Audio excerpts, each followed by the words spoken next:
Have you had a headache recently?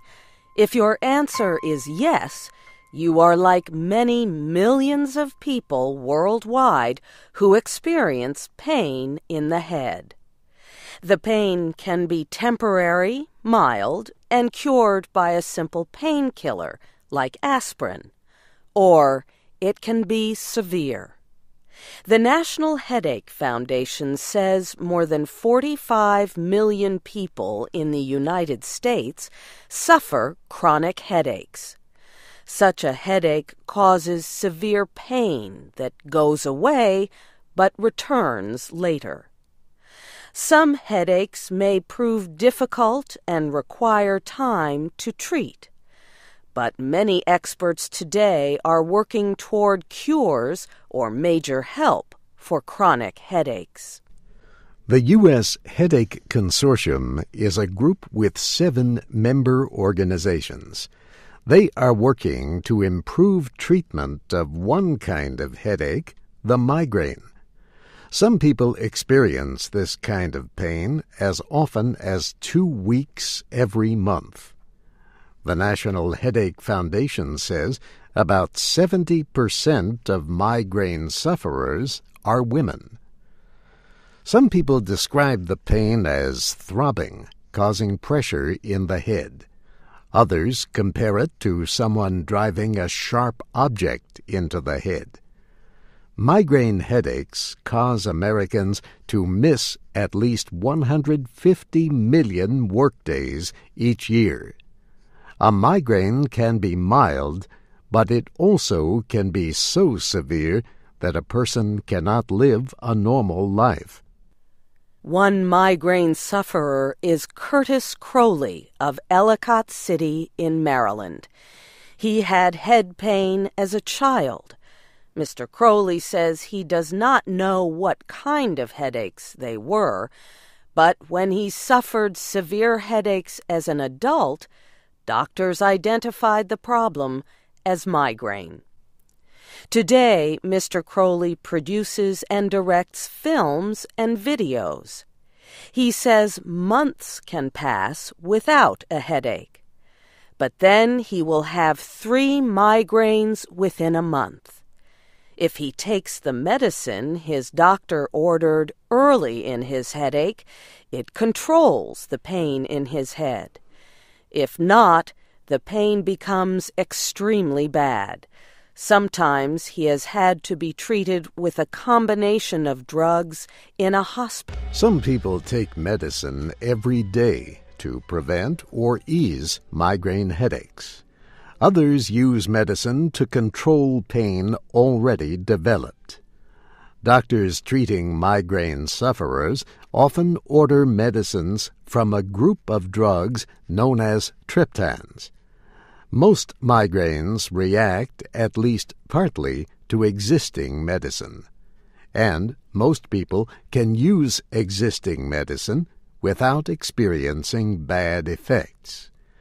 Doctors sometimes use caffeine to treat migraine headaches. Interestingly, caffeine can also cause some migraines. Medical experts have long recognized the work of the Mayo Clinic in Rochester, Minnesota.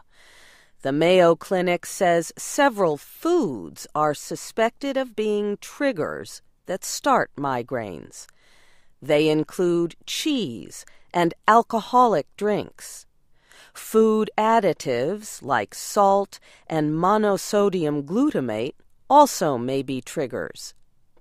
The Mayo Clinic tells patients to avoid strong smells that have seemingly started migraines in the past. Some people react badly to products like perfume, even if they have a pleasant smell. The clinic's experts say aerobic exercise can help migraine sufferers. Aerobic exercise increases a person's heart rate. It can include walking, swimming, or riding a bicycle. But a sudden start to hard exercise can cause headaches. So it is a good idea to perform some mild exercises before beginning activities that require more energy. The experts advise that people should plan to exercise, eat, and sleep at the same times each day. The Mayo Clinic also has advice for women who suffer from migraines. The female body makes estrogen. Drugs like birth control pills contain a version of this chemical. Such drugs may produce headaches or cause them to worsen, the clinic warns, but they can also cause an easing of headache pain. The same is true for estrogen replacement drugs for women. Doctors sometimes order estrogen replacement for women who are no longer able to have children. The Mayo Clinic says there are alternative or non-traditional ways to treat migraine. Among them is acupuncture, in which thin needles are placed below the skin at defined areas. The clinic says another method, biofeedback, is especially effective for migraine. In biofeedback, patients use special equipment to learn how to observe and control physical reactions linked to stress. Some people get help from massage, systematic rubbing of the body. Others use herbs, minerals. More people suffer tension headaches than migraines, but most tension headaches are not as powerful. Events that start tension headaches may include emotional pressure and the deeper-than-normal sadness called depression. Other tension headaches can start from something as simple as feeling tired. Common changes in atmospheric conditions also can be responsible. The Mayo Clinic says you may feel a tension headache as tightness in the skin around your eyes, or you may feel pressure around your head. Episodic tension headaches strike from time to time. Chronic tension headaches happen more often. A tension headache can last from a half hour to a whole week. The Mayo Clinic says the pain may come very early in the day. Other signs can include pain in the neck or the lower part of the head. Scientists are not sure what causes tension headaches. For years, researchers blamed muscle tension from tightening in the face, neck, and the skin on top of the head. They believed emotional tension caused these movements. But that belief has been disputed. The International Headache Society began organizing a system for identifying differing forms of headaches in 1985. The society says there is no evidence that tense muscles are the only cause of pain. So it suggests that tension headaches be called tension-type headaches. Some scientists now believe that tension headaches may result from changes among brain chemicals such as serotonin. These changes may start sending pain messages to the brain. The changes may interfere with brain activity that suppresses pain. Whatever the cause of the headache, people do not enjoy the experience. Treatment can be as simple as aspirin or other painkillers, but if your pain is too severe, you will need a doctor's advice. A website called familydoctor.org provides information from the American Academy of Family Physicians. It offers suggestions to ease or end a tension headache. For example, it says putting heat or ice on your head or neck can help. So can standing under hot water while you are getting washed in the shower. The group also advises exercising often. Another idea is taking a holiday from work, but you had better ask your employer. Ask anyone with a cluster headache, and they will tell you that the pain is terrible. The Cleveland Clinic in Ohio says the cluster headache can be many times more intense than a migraine. Cluster headaches usually strike young people. Smokers and people who drink alcohol often get such headaches. Men are about 6 times more likely than women to have them. The Cleveland Clinic says this is especially true of younger men. Doctors say cluster headaches often strike during changes of season. Cluster headache patients describe the pain as burning. The pain is almost always felt on one side of the face. It can last for up to 90 minutes. Then it stops, but it often starts again later the same day. 80 to 90% of cluster headache patients have pain over a number of days to a whole year. Pain-free periods separate these periods. The Cleveland Clinic says the cause of cluster headaches is in a brain area known as a trigeminal autonomic reflex pathway. When the nerve is made active, it starts pain linked to cluster headaches. The nerve starts a process that makes one eye watery and red. Studies have shown that activation of the trigeminal nerve may come from a part of the brain called the hypothalamus. The Cleveland Clinic says injections of the drug sumatriptan can help. Many other drugs could be used. For example, doctors say breathing oxygen also can help. Thankfully, modern medicine has ways to treat almost all of our headaches. People have known since ancient times that aspirin helps to reduce pain and high body temperature.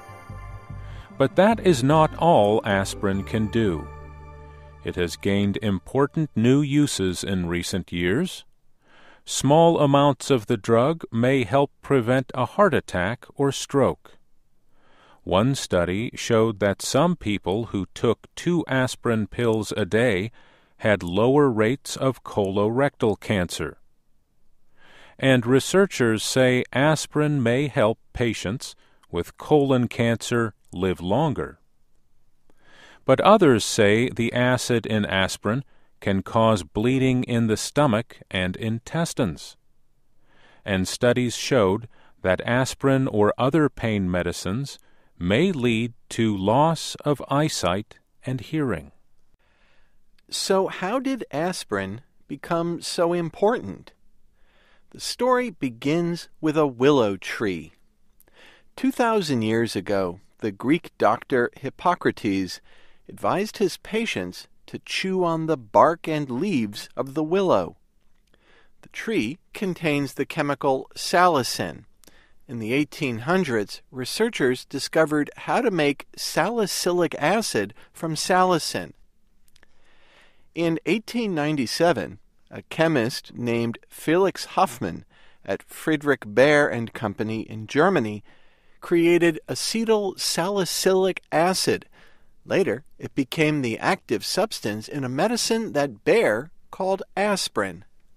In 1982, a British scientist shared the Nobel Prize in Medicine in part for discovering how aspirin works.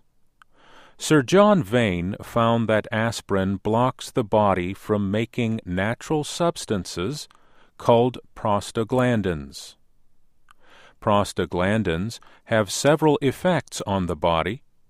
Some cause pain and the expansion or swelling of damaged tissue. Others protect the lining of the stomach and small intestine. Prostaglandins make the heart, kidneys, and blood vessels work well. But there is a problem.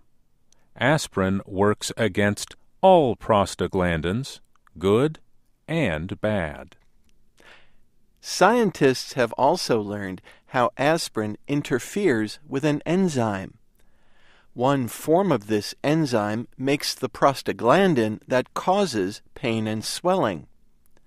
Another form creates a protective effect.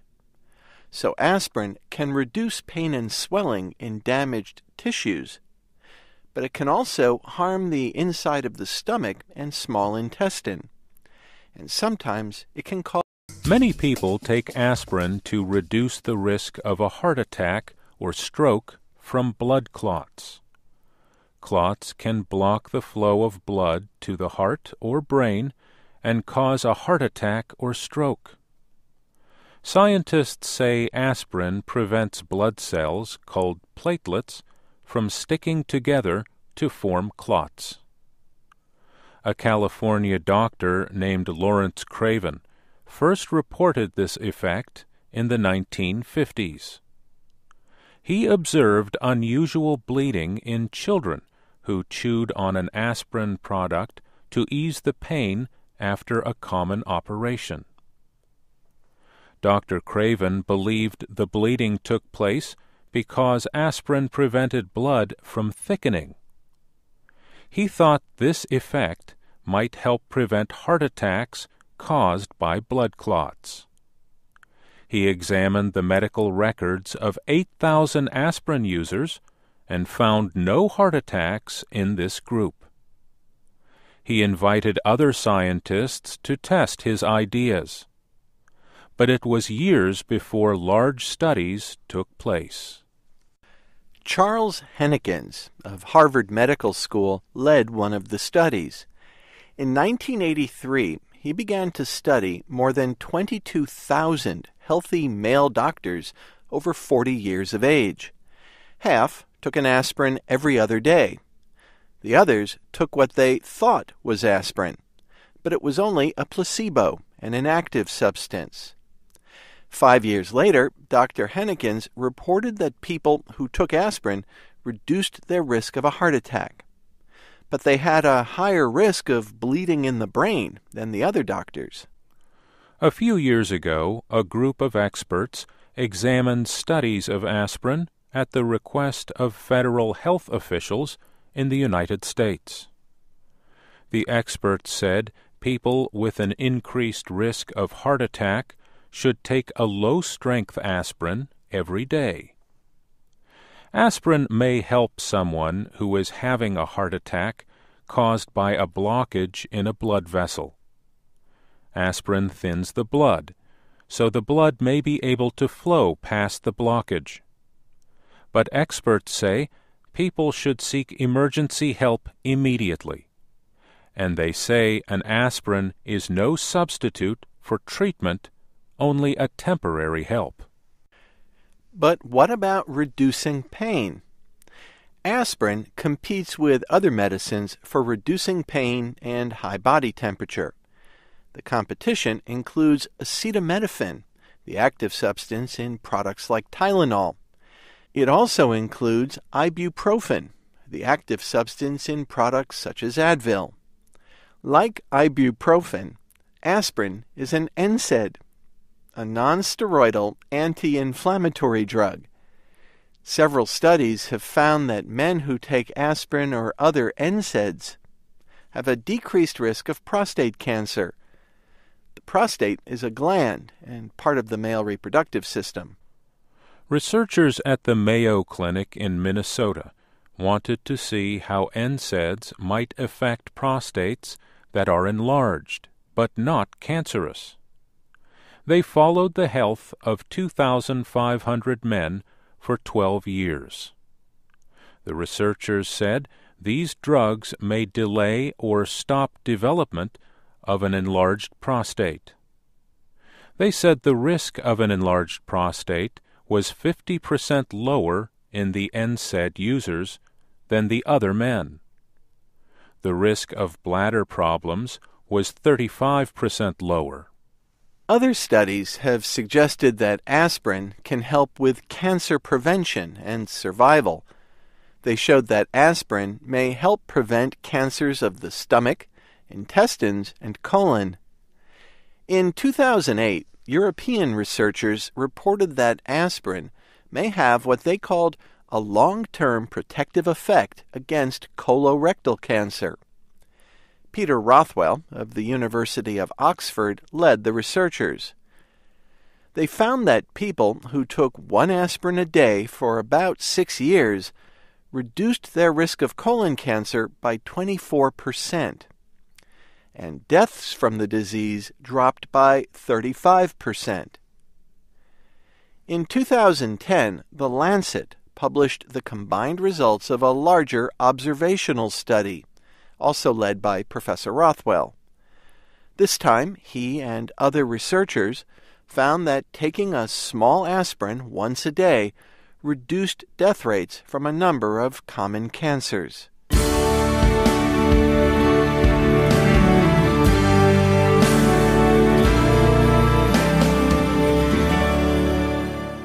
Aspirin does not help everything, however. It can cause problems like an increased danger of stomach bleeding and ulcers. And it can interfere with other medicines.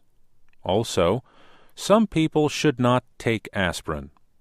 These include people who take other blood thinners or have bleeding disorders. Pregnant women are usually also told to avoid aspirin.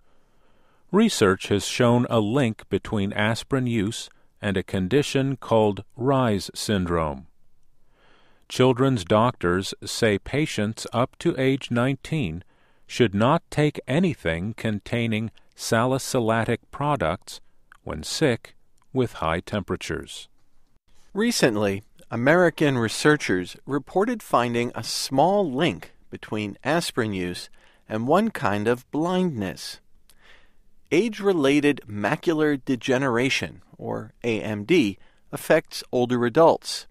It limits their ability to see objects directly in front of them.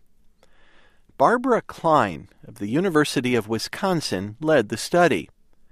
She and her team found that people who regularly took aspirin for 10 years or more had a small increase in the risk of advanced or late AMD. Regularly meant at least twice a week for more than 3 months. In a separate study, Australian researchers found that people who take aspirin regularly for many years are more likely to develop neovascular AMD. This study involved nearly 2,400 adults. Almost 11% of them identified themselves as regular aspirin users. Eye tests were performed after 5, 10, and 15 years. The researchers found that aspirin takers had twice the risk of neovascular or wet AMD in comparison to non-regular aspirin users. The findings were reported in December 2012 in the Journal of the American Medical Association. American researchers found a link between hearing loss in women and their use of ibuprofen or acetaminophen. The researchers studied information about more than 62,000 women between 31 and 48 years of age. The researchers examined how often the women reported using aspirin, ibuprofen, or acetaminophen. The information covered the period from 1995 to 2009. Just over 10,000 women reported some hearing loss. The study was the work of researchers at Brigham and Women's Hospital in Massachusetts. Lead researcher Sharon Curran noted that NSAIDs may reduce blood flow to the cochlea, the hearing organ, and affect its ability. She noted that while such medicines can be purchased without a doctor's order, they still carry possible side effects.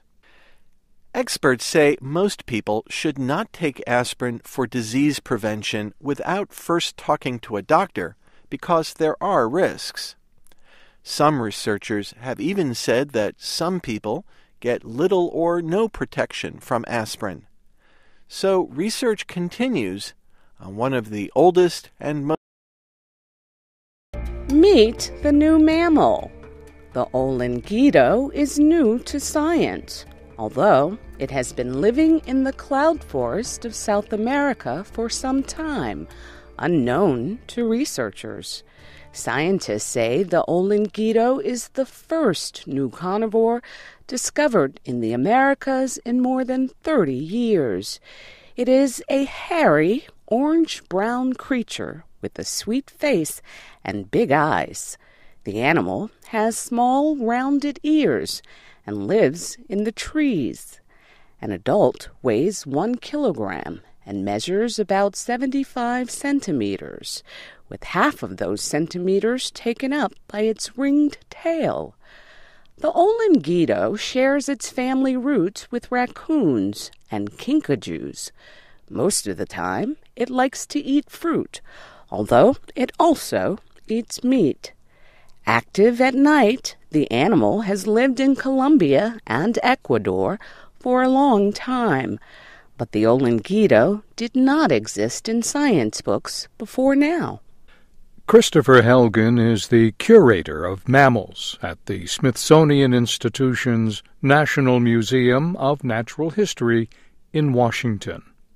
He led the research team that confirmed the existence of the olingido. It had been mistaken more than a century ago for a look-alike animal, a similar but larger olingo. Think about these cloud forests. This animal, like so many animals in the rainforest, only comes out at night, doesn't come out of the trees. It's wet, it's dark, it's socked in with cloud. It's hard to find these animals. But his team succeeded in making the discovery. In the forest, they observed that the olingido was not just another olingo.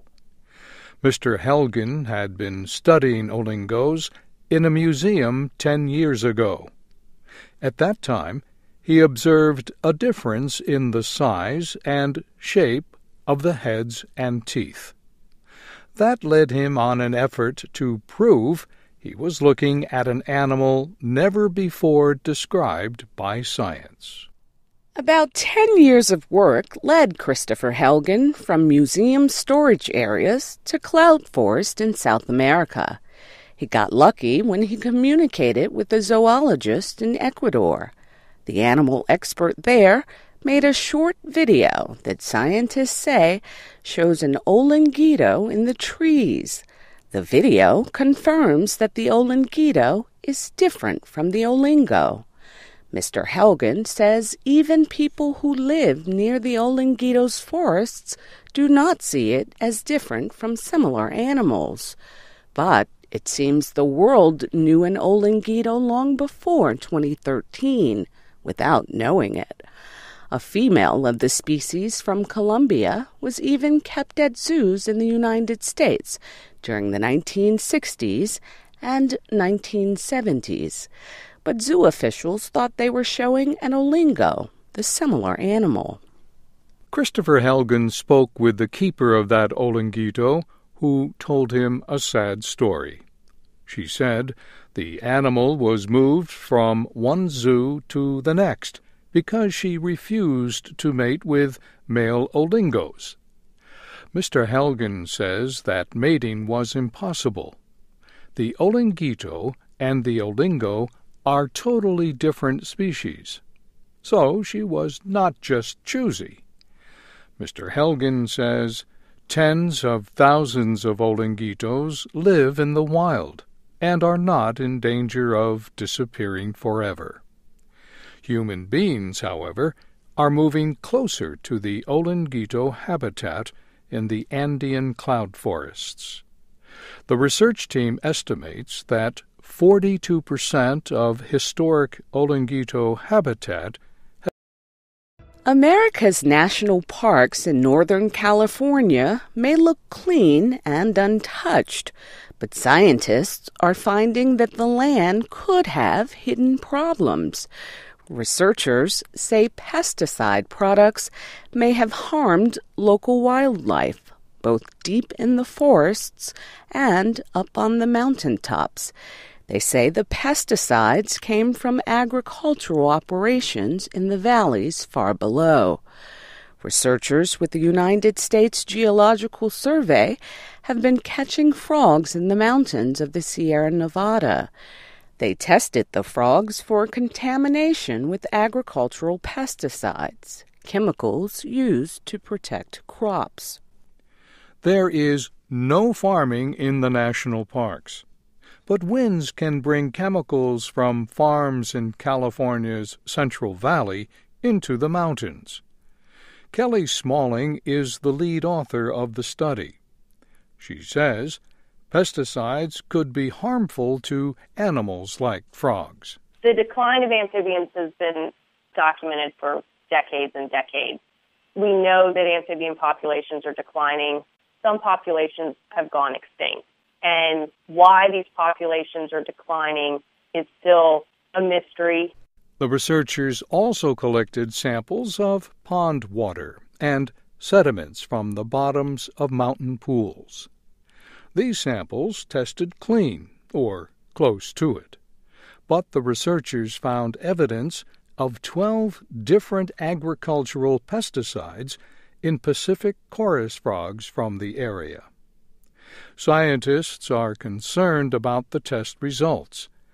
They suggest that there are harmful pesticides in the bodies of animals that live in protected areas. The concentration in the frog becomes greater than the concentration that is present in the water or the sediment or some other part of the environment. The most common chemical compound in the frogs was DDE, a decomposed product of the insecticide DDT.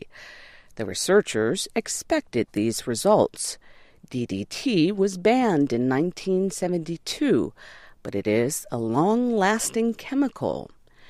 The team was also surprised by some of the results. They found 3 pesticides, including 2 fungicides, in the frogs. All 3 had never been found in frogs before, and the researchers believe that this is the first time frogs have tested positive for fungicide contamination. The results of the study show the unexpected ways industry is polluting our planet.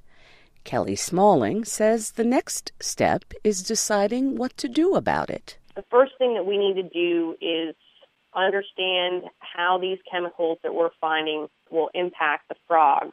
Then we have to start looking at the larger question on how to fix it. A new study has found that African elephants appear to use darkness to avoid being seen or heard when raiding farmland for food.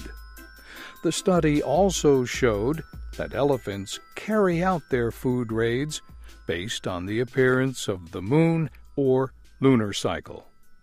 Researchers believe the animals are doing this during the cover of darkness to avoid contact with human beings. A report on the study appeared in the African Journal of Ecology. Rachel Grant teaches animal behavior at Anglia Ruskin University in England. She says elephants are cathemeral, meaning they are active both day and night. But she says their raids on crops almost always take place at night. This suggests that the animals go near villages when they sense that their huge bodies are more difficult to see. Ms. Grant added that an elephant's knowledge of the higher risk of being discovered on moonlit nights could explain its behavior during the lunar cycle. The study was carried out in and around Mikumi National Park in Tanzania.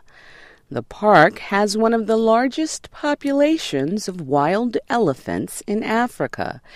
It is about 300 kilometers west of Dar es Salaam. The researchers chose 5 villages near the wildlife area and counted how many times elephants raided crops. They found that few of elephant raid nights took place during a full moon. The amount of crop damage also fell considerably during such periods. Rachel Grant says some elephants have what she calls an internally arising biological rhythm, or they may be basing their decision-making on local conditions. In her words, many animals alter their behavior according to varying light levels and the perceived risk of predation. She says this rhythm is likely to be a partly evolved, partly learned response. Ms. Grant says the behavior probably is found in elephant populations in countries other than Tanzania. She adds that information from the study could be used to protect farms from elephants. The first pictures of Earth taken from space showed a solid ball covered by brown and green land masses and blue-green oceans. It appeared as if the Earth had always looked that way, and always would. Yet the surface of the Earth is not as solid or as permanent as had been thought. Scientists found that the surface of our planet is always in motion. Continents move about the Earth like huge ships at sea, floating on pieces of the Earth's outer skin, or crust. New crust is created as melted rock pushes up from inside the planet. Old crust is destroyed as it moves toward the hot rock and melts. In the 20th century, scientists began to understand that the Earth is a great living and moving structure. Some experts say this understanding is one of the most important revolutions in scientific thought. The knowledge of the Earth's constant motion is based on the work of scientists who study the movement of the continents. This process is called plate tectonics. Earthquakes and volcanic activity are a result of that process. Plate tectonics is the area of science that explains why the Earth's surface moves and how those changes cause earthquakes and volcanic activity. Scientists say the surface of the Earth is cracked like a huge eggshell. They call these pieces tectonic plates. As many as 20 of them cover the Earth. The plates sometimes hit each other and sometimes move away from each other. Because some continents are above 2 plates, the continents move when the movement of tectonic plates can cause earthquakes and volcanoes. Modern instruments show that about 90% of all earthquakes happen along a few lines in several places around the Earth. These lines follow underwater mountains, where hot liquid rock flows up from deep inside the Earth. Sometimes the melted rock comes out with a great burst of pressure. This forces apart pieces of the Earth's surface in a violent earthquake. Some earthquakes take place at the edges of continents. Pressure increases as 2 plates move against each other. When this happens, one plate moves past the other, suddenly causing the Earth's surface to split open. One example of this pressure is found on the west coast of the United States. Part of California is on what is known as the Pacific Plate. The other part of the state is on what is known as the North American Plate. Scientists say the Pacific Plate is moving toward the northwest, while the North American Plate is moving toward the southeast. These two huge plates come together at what is called a fault line. This line between the plates in California is called the San Andreas Fault. It is along or near this fault line that most of California's earthquakes take place, as the two tectonic plates move in different directions. The city of Los Angeles is about 50 kilometers from the San Andreas Fault. Many smaller fault lines can be found throughout the Los Angeles. As we noted earlier, scientists began making major discoveries about plate tectonics in the 20th century. One of those scientists was Alfred Wegener of Germany. 100 years ago, he proposed that the continents had moved and were still moving. Wegener said the idea came to him when he saw that the coasts of South America and Africa fit together like two pieces of a puzzle. He suspected that the two continents might have once been one, and then split apart. Wegener believed the continents had once been part of a huge area of land that he called Pangaea. He said the huge continent had split more than 200 million years ago, and he said the pieces were still floating apart. Alfred Wegener investigated the idea that continents move. He noted that a line of mountains that appears from east to west in South Africa looks almost exactly the same as a line of mountains in Argentina, on the other side of the Atlantic Ocean. He found fossil remains of the same kind of an early plant in parts of Africa, South America, India, Australia, and even Antarctica. Wegener said, "The mountains and fossils were evidence that all the land on Earth was united at some time in the distant past." Wegener also noted differences between the continents and the ocean floor. He said the oceans were more than just low places that had filled with water. Even if the water was removed, he said, a person would still see differences between the continents and the ocean floor. Also, the continents and the ocean floor are not made of the same kind of rock. The continents are made of a granite-like rock. Granite is made when hot, liquid rock cools and hardens under the Earth's surface. The ocean floor is basalt rock, a mixture of silicon and magnesium. The German scientist said the lighter continental rock floated up through the heavier basalt rock of the ocean floor. Support for Wegener's ideas did not come until the 1950s.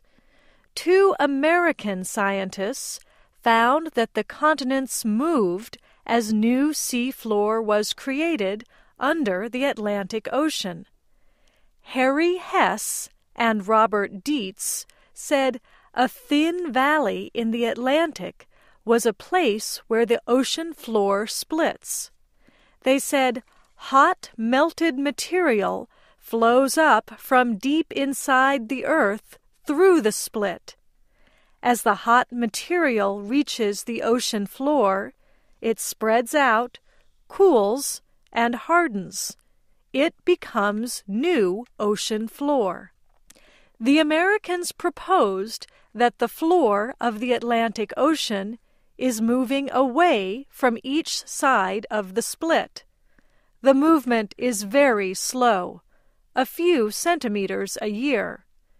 In time, they said, the moving ocean floor is blocked when it comes up against the edge of a continent.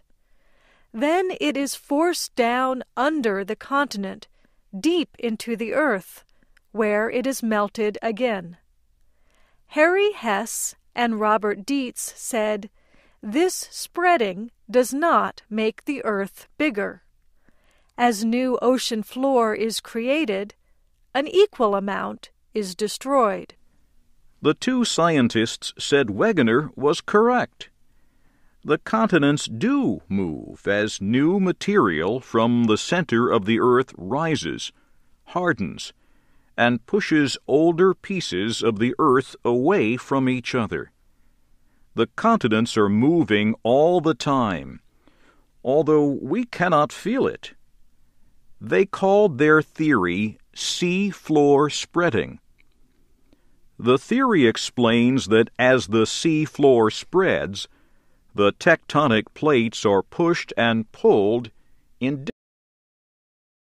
The idea of plate tectonics explains both volcanoes and earthquakes. Many of the world's volcanoes are found at the edges of plates, where geologic activity is intense. The large number of volcanoes around the Pacific Plate has earned this area the name Ring of Fire. Volcanoes are also found in the middle of plates, where there is a well of melted rock. Scientists call these wells hot spots. A hot spot does not move. However, as the plate moves over it, a line of volcanoes is formed. The Hawaiian Islands were created in the Pacific Ocean as the plate moved slowly over a hot spot. This process is continuing as the plate continues to move. Volcanoes and earthquakes are among the most frightening events that nature can produce. They cause us to remember that the earth is not as solid and unchanging as we might like to think. An American scientist says, because of expected population increases, more people will die in earthquakes.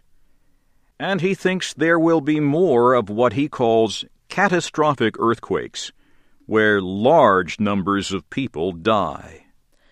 Thomas Holzer is with the United States Geological Survey.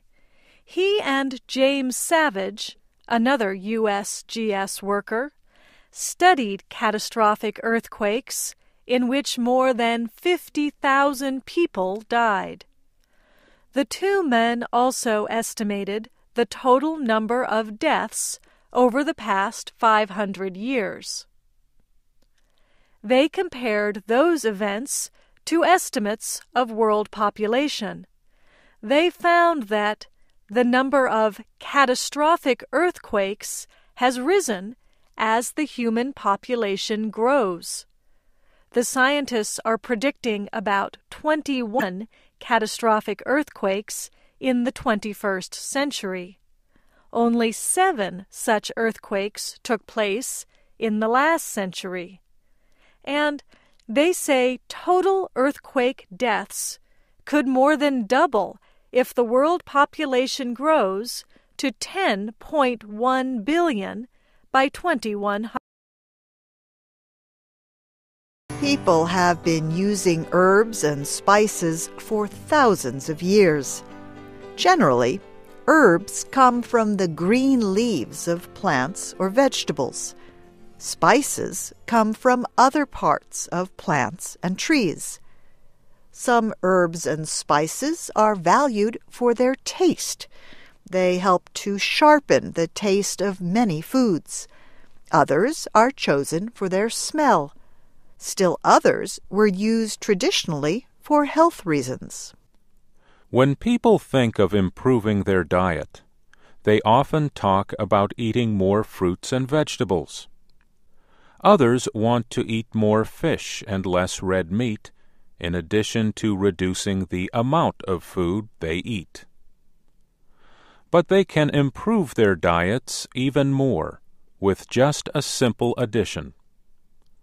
American researchers have found that a diet rich in spices can help reduce the harmful effects of eating high-fat meals.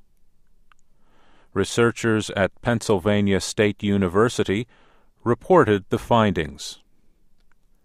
Penn State Associate Professor Sheila West led an investigation of the health effects of a spice-rich diet.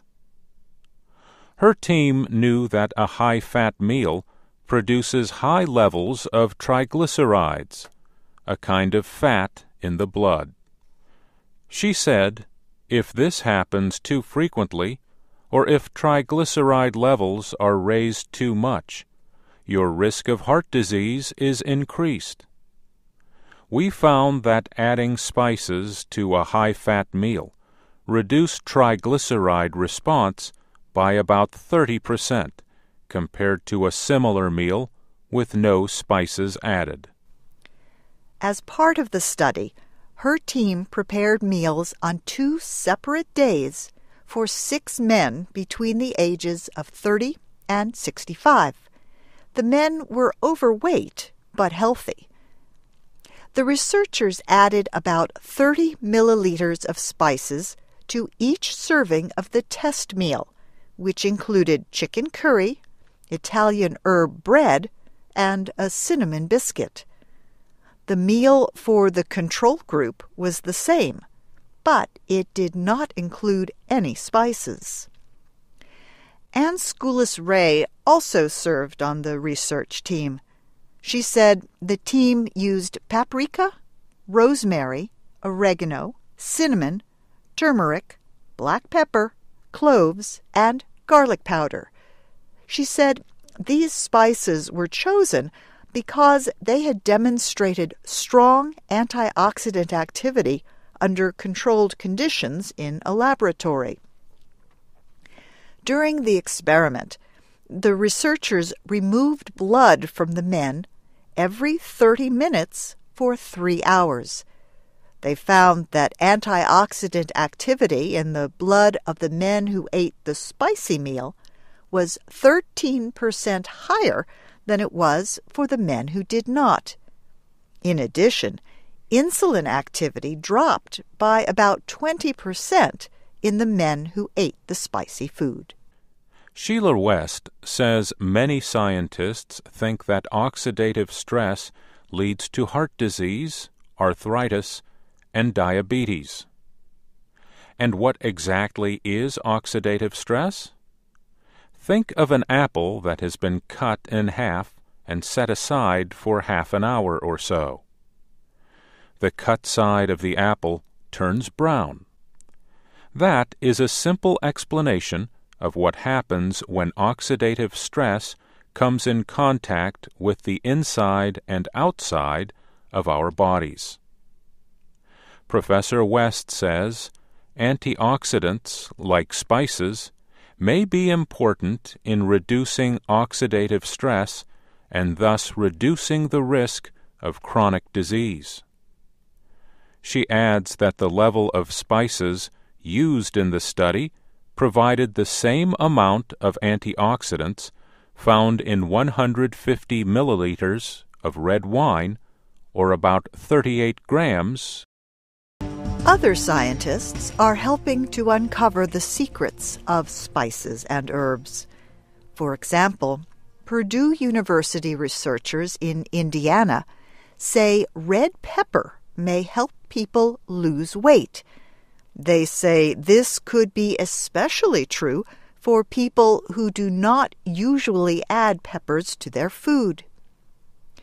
The researchers reported on the effects of dried and ground cayenne red pepper in the journal Physiology and Behavior in 2011. They found that small changes in diet, like adding the pepper may reduce the desire to eat. Most chili peppers contain capsaicin, a substance that makes chili peppers taste hot and spicy. Other studies have shown that capsaicin can reduce hunger and burn calories, the energy stored in food. 25 people of normal weight took part in the study, which lasted 6 weeks. 13 of them liked spicy food. The 12 others did not. The researchers decided how much red pepper each group would receive. 1 8/10 grams of the pepper was given to each person who liked spicy food. The others received 3/10 of a gram. The people who did not normally eat red pepper showed a decreased desire for food. That was especially true for fatty, salty, and sweet foods. Purdue University professor Richard Mattis said the effect may be true only for people who do not usually eat red pepper. He said the effectiveness of the pepper may be lost if spices are normally part of a person's diet, and that more studies must be done. Other research shows that capsaicin helps suppress the buildup of body fat. A study published in the American Journal of Clinical Nutrition found that capsaicin may help to reduce abdominal fat. Study organizers said the reduction possibly takes place because the spice changes some proteins found in fat, causing them to break down the fat. Scientists have become so interested in the health value of spices that recent discoveries are helping to move spices from traditional medicine into real science. Researchers in Virginia discovered that curcumin, a substance found in turmeric, stopped the Rift Valley fever virus from reproducing in infected cells. The sometimes deadly virus is carried by mosquitoes. It can affect human beings and some farm animals like cats. Arthi Narayanan is an assistant professor at George Mason University in Virginia. She was the lead investigator in a study of curcumin last year. She says her team of researchers found the spice may interfere with the way some viruses cause human cells to stop reacting to an infection. She hopes the team can discover drug treatments to defeat several kinds of viruses. And, she says, it is possible curcumin will be part of those cures. A study published in the Journal of Biological Chemistry found that curcumin improves the effectiveness of chemotherapy in breast cancer patients. And it has possibilities for development into a drug that can help with chemotherapy. Turmeric comes from a tropical plant common to India. Scientists have been examining its medical possibilities for many years. Studies show that turmeric's qualities may help protect against damage to the body's tissues and other injuries. Researchers also said turmeric may reduce evidence of damage in the brains of patients with mild or moderate Alzheimer's disease. For this reason, the researchers designed a study that examined results from a mental performance test of older Asian adults. The study involved curry, which contains turmeric. The adults tested were 60 to 93 years old. Those who sometimes ate curry did better on the tests than individuals who rarely or never ate curry. This was also true of those who ate it often or very often. One spice that often is at the top of a healthy spices list is cinnamon. It comes from the inner bark of several trees and is used in both sweet and savory cooking. For centuries, cinnamon has been used in traditional medicine. Now, it is earning respect in the medical field. German researchers found that cinnamon can reduce blood sugar by 10%. They were not sure why, but said it could be that substances in cinnamon activate enzymes that excite insulin receptors. Research also shows the spice can help lower levels of cholesterol and triglycerides, blood fats that may cause diabetes. Registered dietitian Wendy Bazillion says spices are being considered more seriously because the added taste they bring helps people reduce the salt, fat, and sugar in their cooking. She has written a book called The Superfoods RX Diet on how people can lose weight by basing their diet on what she calls super nutrients. She says she likes oregano, for example, because she considers it a mini salad. She says 1 teaspoon has as much antioxidant power as 3 cups of chopped broccoli. But, she says, do not get rid of the broccoli. Instead, eat both. Herbs and spices are not used just to lessen unwanted chemical effects. They make food taste better. Some spices also destroy bacteria. Spices have long been used to keep food safe to eat. Spices have influenced